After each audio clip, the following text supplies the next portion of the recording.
Ganito pala mangyayari 'no, 'pag nagkaroon ng ng giyera sa Pilipinas at ang China. Alam niyo naman na ang China 'no, isa sa pinakamalakas na bansa o pinakamalakas ang military sa buong mundo.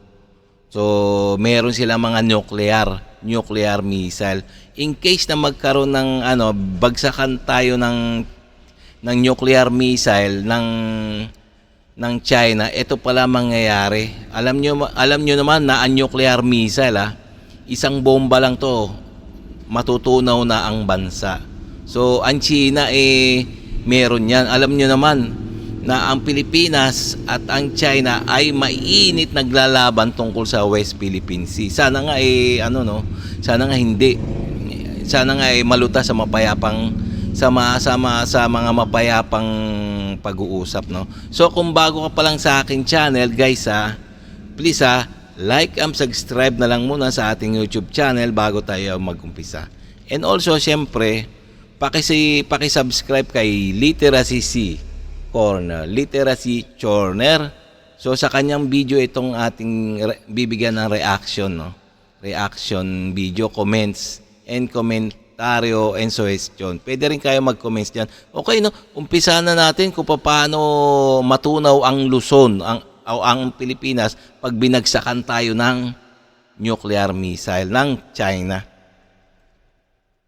Malamang, kapag ikaw ay tinatanong kung gaano kalakas ang isang nuclear missile, ay maiisip mo agad ang nuclear bomb na pinasabog sa Hiroshima, Japan noong World War II.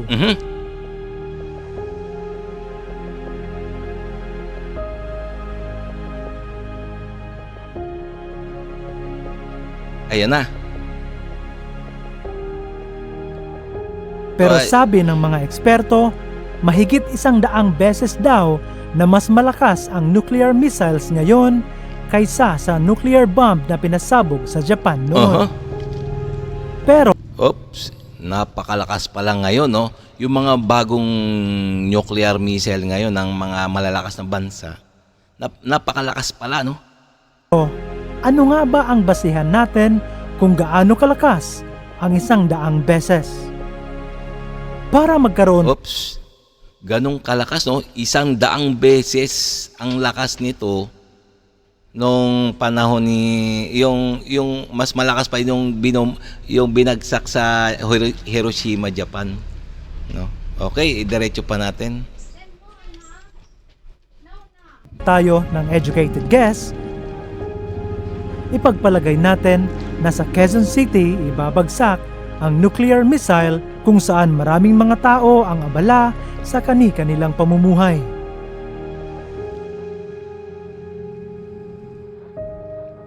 Ipagpalagay natin na isang 800 kiloton na missile na katumbas ng 800,000 tons ng TNT ang ibabagsak.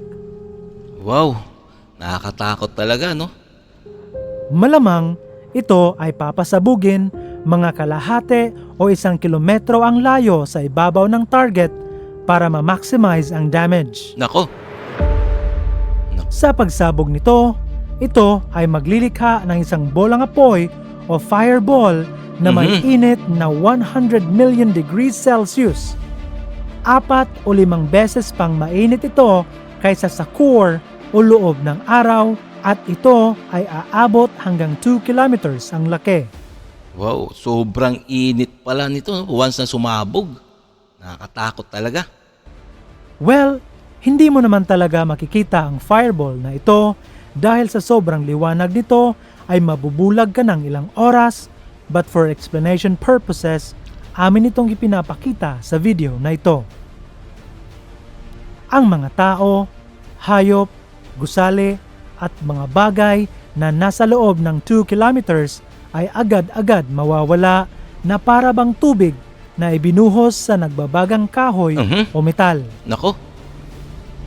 Oo. Ganun pala kalakas, no? Tunaw lahat ng bagay. Ganun ito kalakas. Depende na rin sa populasyon ng lugar, maaaring aabot sa mahigit na 100,000 katao ang masasawi sa loob ng 2 kilometers. Grabe, no? 200,000 katao ang mamamatay agad Minuto pa lang yun. Ngayon, sa sobrang init ng bolang apoy, ito ay magsasanhi ng thermal pulse. Ang thermal pulse ay ang energy na nire-release ng nuclear explosion. Ito ay napakabilis at napakainit at kaya nitong umabot hanggang 11 to 13 kilometers ang pinsala mula sa sentro ng pagsabog. Nako, Depende na rin sa klase ng nuclear warhead. Kung ating titingnan sa mapa, abot ng thermal pulse ang mga lugar gaya ng Marilao, Rodriguez, Antipolo, Pasig, Makati, Pasay at Manila. grabe no, ang lawak ng sakop ng pagsabog niyang nuclear no. Lahat ng tinatamaan ng thermal pulse ay masusunog agad-agad. 1 second ay tumatawa ka pa lang, the next second ay nasusunog ka na. Nako, talagang napakalakas. Hindi talaga ito ang kulay ng thermal pulse. This is only for visual purposes. Yes. It's more of transparent or hindi natin nakikita pero atin itong nararamdaman. Yun. Pagkatapos ng thermal pulse ay susunod naman agad ang shockwave. Yun. Ang shockwave ay superheated at super compressed air na mas mabilis pa sa speed of sound. Yun. Ang shockwave din na ito ay mas malakas pa kaysa sa bagyo. Lahat ng dadaanan nito hanggang 2 kilometers ay sigurong masasawi. Yun. Lahat din ng dadaanan nitong infrastruktura ay tiyak na masisira. Ganun pala kalakas no. Yung shockwave, yung parang hangin na malakas na mainit. Talagang pati building wasak. Kahit na ang mga mabibigat na sasakyan ay lilip pa rin ito. Ang mga taong hindi nasawi sa thermal pulse na nasa labas ng 2-kilometer radius mula sa detonation site ay masasawi naman dahil sa pagtilapon ng mga debris dahil sa shockwave. Yun. Shockwave pa lang yan Pagkatapos ng shockwave, mabubuo naman ngayon ang tinatawag nating mushroom cloud na aabot hanggang 18 to 20 kilometers ang taas, depende na rin sa klase ng nuclear bomb. Nako. Sobra. Ngayon ay maaaring baliktad naman ang mangyayari. Depende na rin sa kondisyon ng panahon, sa pag-akyat ng mushroom cloud, maaari rin itong higupin ang sariwang hangin sa paligid na magsasanhi ng paglala ng sunog na nabuo na sa pagsabog. Matindi no. Tindi ng nuclear. Ang mga nakaligtas sa pagsabog ay maaari ring masawi dahil dito. Ngayon, dahil sa lakas ng pagsabog, lahat ng mga ospital ay masisira rin. Ang ibang nakaligtas ay dahan-dahang masasawi dahil Biro mo niya no. Pagsabog ng nuclear pati ospital walang ligtas. So saan ka pa talaga pupunta? Saan ka pa pupunta? Wala na. sa mga malubhang injuries sa kanilang katawan. Dahil na rin sa pagkasira ng daan, mahihirapan na ngayong makapasok ang mga rescuers mula sa ibang lugar na hindi naapektuhan. O, tingnan nyo. Mahirapan talaga yung mga rescuer, no? Kasi nga, wasak-wasak na talaga.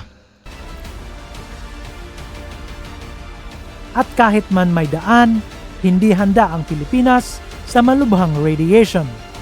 So, maaaring mapabayaan na lamang ang mga nakaligtas hanggang sa dumating ang tulong mula sa ibang bansa. Yun, tingnan nyo. Wala, hindi rin handa ang Pilipinas, no? Sa ganyan senaryo, nuclear attack.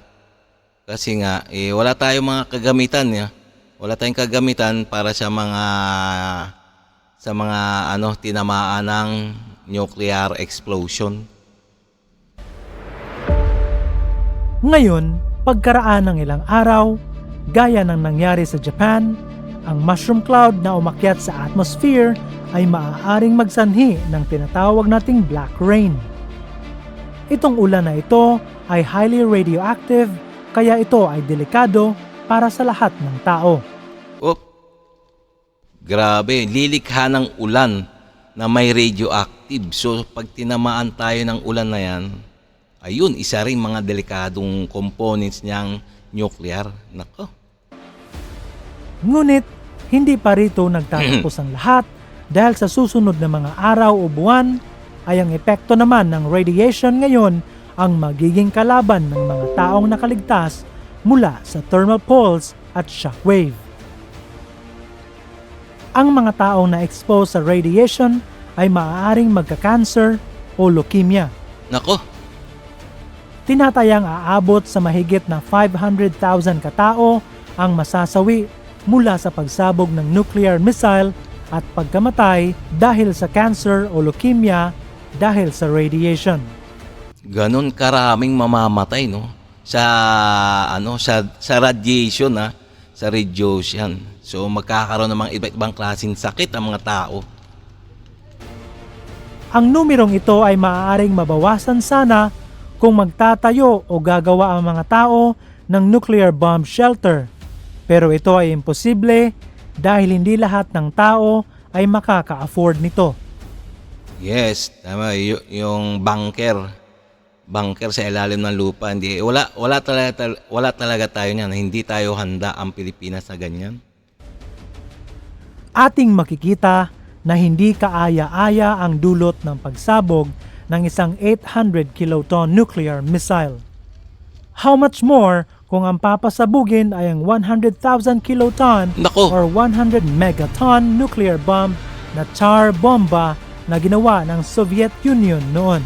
Uy, mayroon pang mas malakas pala na nuclear bomb na gawa ng Soviet Union, yung Russia. Sila ang may hawak ng pinakamalakas na nuclear bomb, no, sa buong mundo. So kung ayan pa ang sumabog sa Pilipinas, baka matunaw na ang Pilipinas. Grabe, ubos lahat ng tao. Nakakatakot, hindi ba? Hindi ito exciting tulad ng sinasabi ng iba. Sa inyong palagay, dapat na bang tigilan na ng ibang bansa ang paggawa ng nuclear weapons? Pero ayon sa kanila, dahil sa nuclear missiles ay nagiging safe sila dahil walang magtatangkang manggulo sa kanila dahil meron silang nuclear weapons. Pero paano na lamang kung ang pangulo ng isang bansang may nuclear weapon ay bigla na lamang gamitin ang nuclear weapon para sa pansariling interes nito? Nako. Isa ito sa mga rason kung bakit noong 2017 ay nagkaroon ng kasunduan na tinatawag na Nuclear Weapon Ban Treaty ang ilang mga bansa. Yun. Ayon sa kasunduan, ang pipirma at magraratipika ay hindi na pwedeng gumawa ng nuclear weapon, bumili, mag-test, maglikom, at pati na rin ang pagbabanta sa paggamit ng nuclear weapon. As of 2021, 86 states na ang signatories ng naturang treaty, Yun. pero 60 pa lang ang nagratipika. Yun. Ang Pilipinas ay lumagda at nagratipika na. Pero ang malaking problema, ang mga malalaking bansang may maraming nuclear weapons ay hindi pa lumagda at nagratipika. Yun. Kung gusto mong makita ang listahan ng mga bansang pumirma at nagratipika sa treaty, i-click lang ang link sa description section. Kung nagustuhan mo ang video na ito, make sure to subscribe to our YouTube channel. Okay, no guys, no. Ganun pala kalakas ang nuclear missile, no. Lalong-lalo na ang kalaban natin ang China, no. Meron silang sandamakmak na nuclear missile, no. So talagang kaya malakas ang loob ng mga to, no, na mangharas at manguha ng teritoryo sa West Philippine Sea. Alam nila ang Pilipinas, wala tayong kakayahan ang Pilipinas sa mga ganyang mga senaryo, no. So talagang talagang kukunin nila ang West Philippine Sea o kukunin nila ang teritoryo nila sa West Philippine Sea. Dadaan nila sa lakas ng puwersa ng militar, lalong-lalo na ang China. So sana nga, no, wag gamitin ng China ang kanilang mga nuclear missile dito sa Pilipinas. Magiging ganon ang senaryo parang mabubura ang Pilipinas sa kanilang nuclear missile. So nakakatakot talaga, no, mga guys. So sana nga maging peace sa lahat ng bansa, sa lahat ng mundo. Okay, no, okay mga guys, no. So kung nagustuhan nyo yung mga ganitong mga reaction video, please sa mga bago like and subscribe na lang muna sa ating YouTube channel bago tayo magsara, para naman maikalat pa ni YouTube ang ating mga video sa marami pang mga netizens. Okay?